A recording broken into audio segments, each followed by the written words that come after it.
Her brother texted me the night before the wedding. You deserve better. Ask her about Vegas. I did. She froze. And that's when her maid of honor stood up and said, You didn't tell him? My name is Adam. I'm 30 years old, and I was supposed to get married last Saturday. Everything was set. The venue was booked. The rings were polished. Her dress was hanging by the window, still untouched.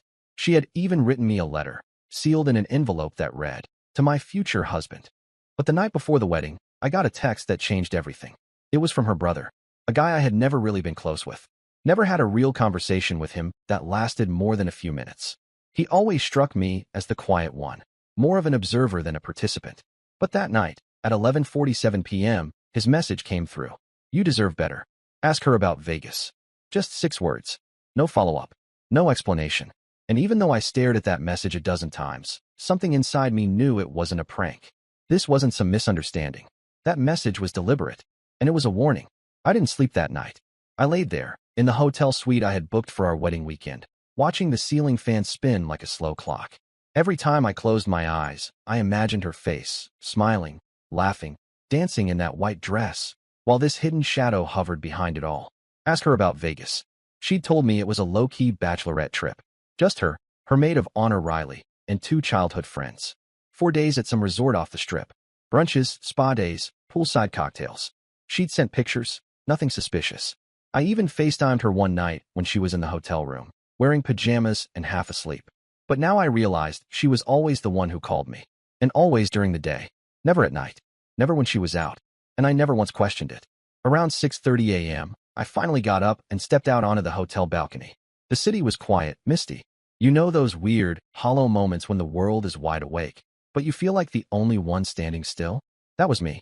I had a fiancé sleeping a few miles away, a wedding scheduled for the afternoon, and a knot in my gut that wouldn't go away.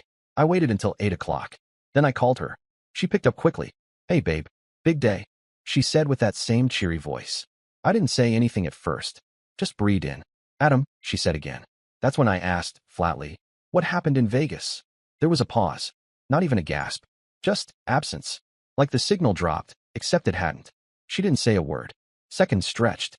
My heart started racing, not because she was yelling or denying it, but because she wasn't doing either. She was silent. Finally, she said quietly, Who told you? I didn't answer that. I just waited. She said, I swear it wasn't serious. That's when I heard movement behind her. Someone else in the room. Whispering. Then another voice, sharper, familiar. It was Riley, her maid of honor. Suddenly, Riley's voice cut through the speaker. Not angry, not even surprised. Just fed up. You didn't tell him? She snapped. You were really gonna let him marry you without saying a word? It was like time stopped. I was still standing on that balcony, phone pressed to my ear, holding on to what little hope I had left. And just like that, it slipped. Because in that moment, everything changed. I drove straight to her hotel. No calls. No texts. No warnings. I didn't even know what I was going to say when I got there. I just remember seeing the exit sign on the freeway, flipping the turn signal, and letting my hand steer while my thoughts spun in circles. There were 2 hours left until we were supposed to start getting ready for the ceremony. Our families were probably already dressing. Her mother had flown in from Vermont. My dad had rented a suit that didn't quite fit him. The florist had delivered hundreds of white orchids to the venue by sunrise. And I wasn't heading to the altar. I was walking toward the kind of truth people try to keep buried under charm and champagne. I knocked once. Riley opened the door. She didn't look surprised to see me. Her hair was still in rollers, and she was barefoot, but her eyes were steady. She's in the bedroom, she said. You should talk to her. I walked in. The room was quiet. No music, no TV. Just the low hum of air conditioning and the faint sound of someone breathing deeply, like they were practicing for a conversation they'd been avoiding for too long.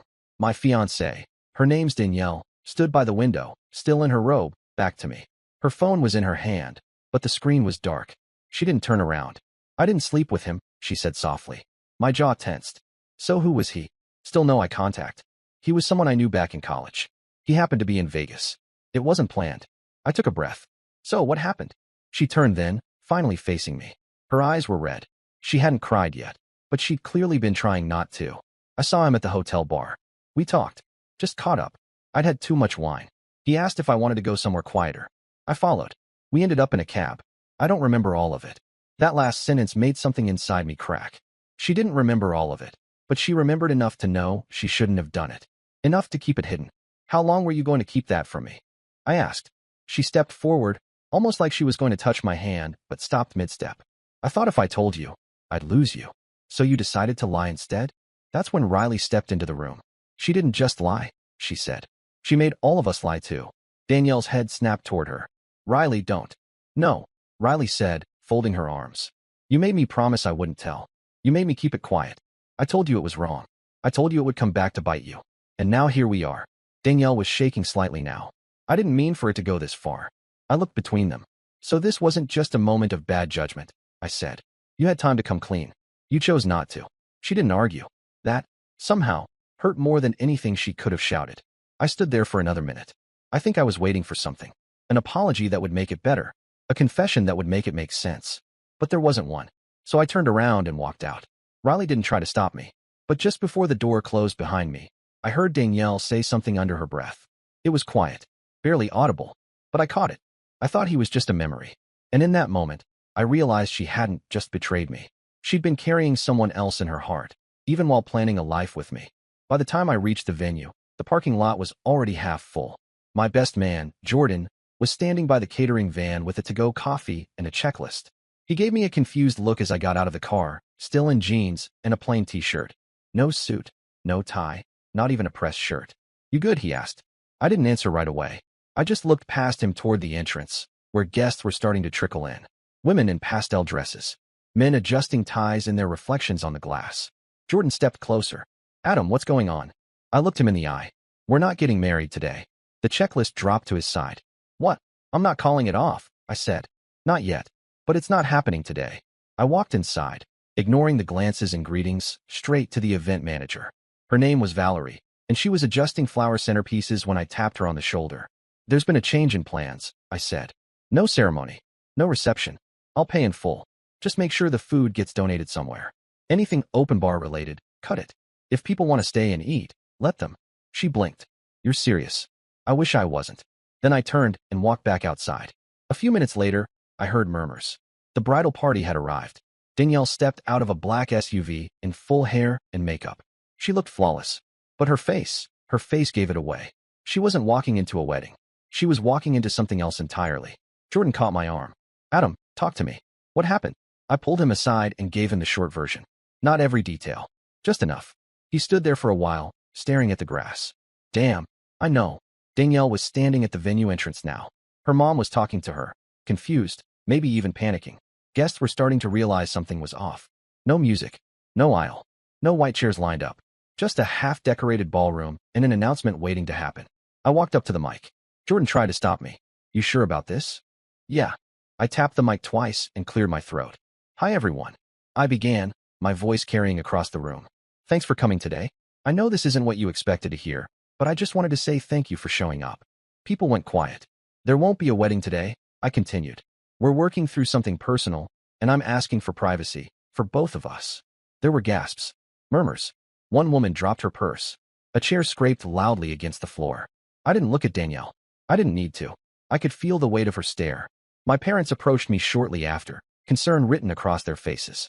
Is this about what her brother said? My dad asked. I looked up at him. You knew? I said. He nodded slowly.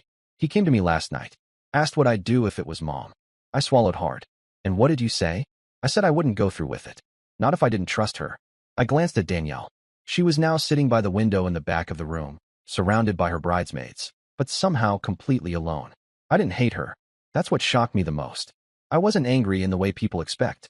I didn't want revenge. I didn't want to humiliate her. I just wanted to be somewhere else.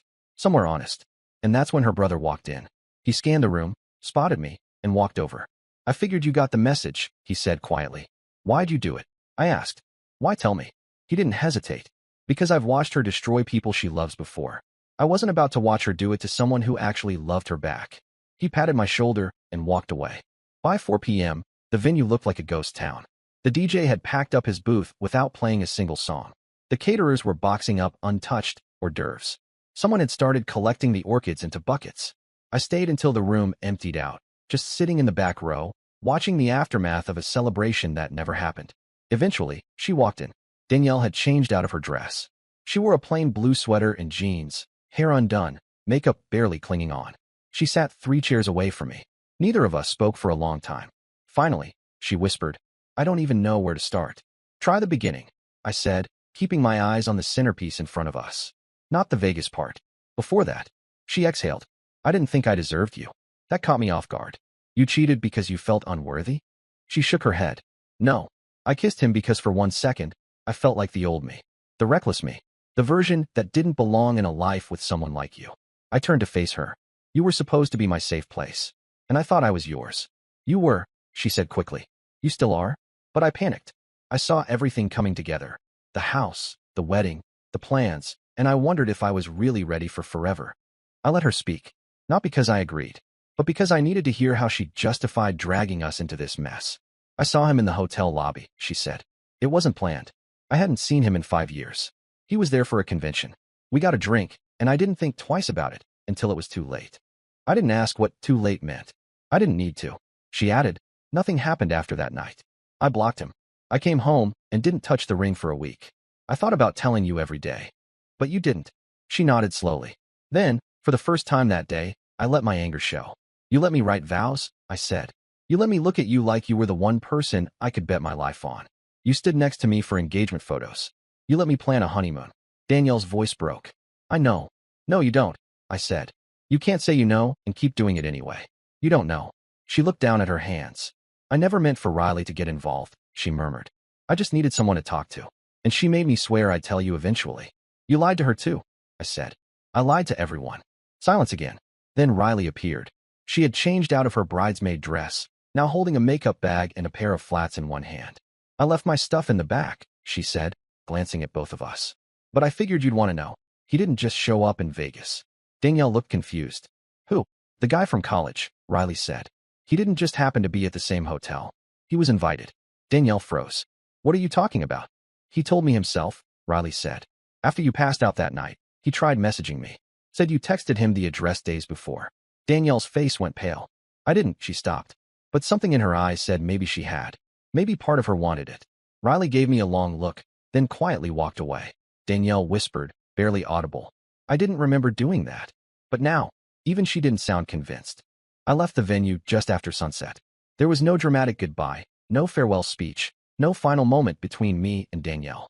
I just stood, grabbed my keys, and walked toward the parking lot like I was heading out for groceries. Before I reached my car, I heard footsteps behind me. It was Danielle. Are you leaving for good? She asked.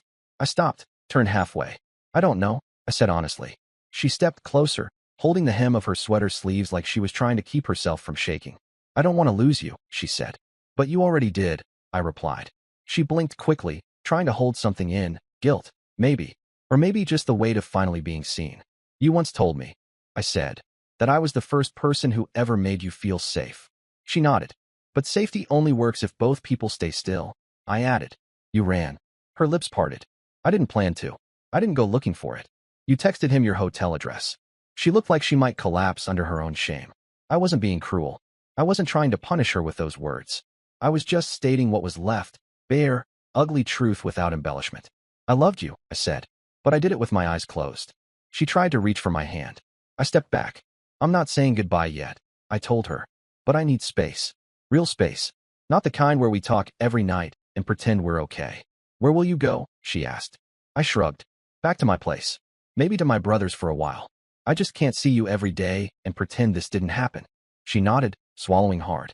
Then she whispered something that hit harder than I expected. I never stopped loving you. I looked her in the eyes. I believe that, I said. But I also believe you loved someone else, too. And now, I'm not sure you know the difference. I got in the car and drove off. That night, she stayed at the hotel. Alone. Her bridesmaids went home. Her mother cried in the lobby. The man from Vegas, if he was still around, was a ghost. Unmentioned. Unclaimed. And Riley? She packed her things and texted me later that night. You didn't deserve this. But you did the right thing. Danielle tried to call twice. I didn't answer. The third time, she sent a message instead. Please talk to me. I don't know who I am without you. I didn't know how to respond to that. Because for the first time, I realized. I didn't know who I was with her either. The next day, her brother showed up at my apartment. He brought coffee. Didn't say much at first. Just handed me the cup, then sat down on the front steps beside me. After a while, I asked, how long did you know? He exhaled. Since the week after it happened. I stared ahead. Why didn't you tell me sooner? She made me promise. Said she'd tell you. Said it would ruin everything if I got involved. And you believed her? No, he said. I believed you didn't deserve to be blindsided on your wedding day. I nodded slowly. I appreciate what you did, I said. He looked down. I wish I'd done it earlier. We sat there for a long time. Quiet. Not angry, just tired. Before he left, he turned to me and said one last thing. She's not a bad person, he said. But sometimes, when someone's scared to lose you, they'll destroy you just to see if you'll come back. Then he got in his car and drove away. 3 days passed. No wedding photos. No honeymoon. No ring on her finger. Danielle didn't post anything. Her accounts were silent. The venue tagged us in a post with a single white rose centerpiece and the caption, "Sometimes the most beautiful days are the ones we grow from." People commented. Some deleted their congratulations. Others speculated. She didn't respond to any of them. Neither did I. On the 4th morning, I woke up to find a letter slid under my apartment door. Her handwriting. Slanted, rushed, familiar. I opened it and read. Adam, I don't know where to begin. I've replayed everything. Our first date, our road trip to Michigan, the night you made me soup when I was sick, the way you looked at me when I tried on that dress. I wasn't drunk when I met him in Vegas. I was angry at myself. I was scared of you seeing who I really was. The messy, inconsistent parts one always hid behind jokes and charm. You saw the best in me, and instead of rising to meet it, I sabotaged it. I don't know if you'll ever forgive me, but I'm not asking you to rush. I'm just asking you to remember the version of us that felt like home. I'm still here, and I still love you. D. I folded the letter and left it on the table. There was nothing new in it, just emotion, regret, honesty that came too late. But it didn't make me angry, just tired. Later that afternoon, Riley called. She's been spiraling, she said. Her mom took her phone. She's been crying on and off. She keeps asking if you'll talk to her. I don't have anything left to say, I replied. She's not okay. I was quiet. Then Riley added, neither are you. I knew she was right. But I also knew pain doesn't justify pretending things can go back to how they were. Because if we went back, what would we be returning to? That weekend, Danielle showed up at my apartment. She stood outside the door for 5 minutes before knocking. I opened it and let her in. No words.